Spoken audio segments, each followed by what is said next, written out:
Compared to other countries, Ireland has very few allotments and community gardens within the city confines, despite ample evidence that these amenities help promote nature and bring people together. When it comes to growing, community is always high on that list. And when Scott Bryan came up with a community-based growing project, he enlisted the help of friend Katrina and started bringing the Dublin 7 community to the heart of a growing project. So we had to pay a visit to see what Community Roots is all about.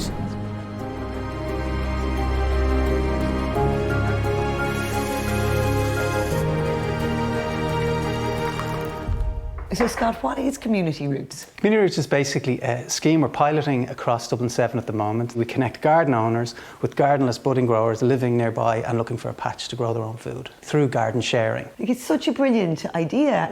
And so how does it work? We provide them with a raised bed in the garden owner's space. We provide them with compost. The raised bed is made by the local men's shed and fitted by myself and Scott. And they get growing. We provide them with seeds and access to a growing course.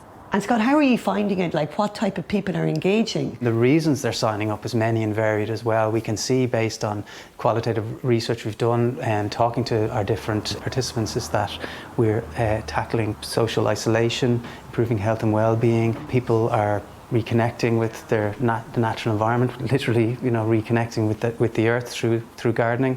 And people are making new friends, so it's powerful. Growing food is a powerful activity. When the project started, it was always about community, and this also includes the raised beds that the growing happens in.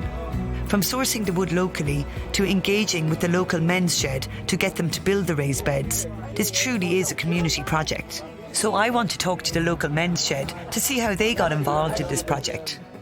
So what was it like for the lads to be asked to be involved in this project? Well, it was really good because what it does is it cements the relationship within the community. So when we were approached by Cabra Connect, there was real excitement. And how does it feel to be part of a project such as this, that it's really rooted in Cabra, a place where you and all the lads have spent all your lives? To be involved, it means a terrible lot to the lads that's here and myself, and they're gladly to come up and help out. So I lost my wife, so it gives me something to do as well for the local community. So hopefully Scott will want more made, and we'll make them. And Katrina, what's the story? Is there much space available in Dublin in small gardens? Statistically, 27% of all urban space is private gardens.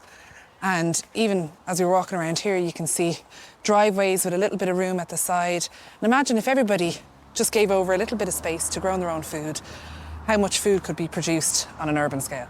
And has a project like this ever been done before? A project like this has never been done before that I know of in Dublin. So it's a hyper-local scheme that is working extremely well here, and it's just about seeing how we can then bring it to other neighbourhoods across the country. I'm keen to speak to some of the people that are taking part in this project. So I've lined up to meet one of the people who has donated space in their garden. And how has the pairing worked out for you, having somebody else come and use your garden? Yeah, I think it's a great idea because, people stop you in the street there when I'm out doing my flowers and stuff like that and ask me what's going in the box. And I go and tell them how it's happening, that the younger person is growing the veg that hasn't got a garden, that lives in an apartment, and I let them use my garden. And I'm also interested to talk to the grower that's using space. So how has being part of a project like this helped you? That's a good part of this project, that they're allowing people like me who live in apartments, and my hobby is gardening, and I had no access to any green space around me. So yeah, it's great because it's so close by. I can come anytime. And here, that's your space. So you're growing things, you're looking at the journey from seed to harvest, so it's incredible.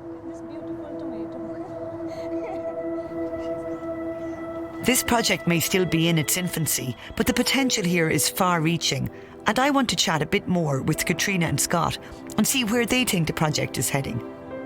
Scott, what do you think that it takes to drive a project like this on into the future? So in order for us to be able to drive this on, it comes down to funding, and hopefully we can find a way that we can bring this scheme to communities all across Ireland. So I would hope that this project would have a ripple effect of kind of openness and a sharing economy, and to lead to other people feeling like they could share their space and be open to something like this. The potential here for this project is huge. What if our urban cities were producing more food? What if our communities turned into social communities? And imagine the amount of food that could be grown. And a project like this, it's a win-win for community and gardening, in my opinion.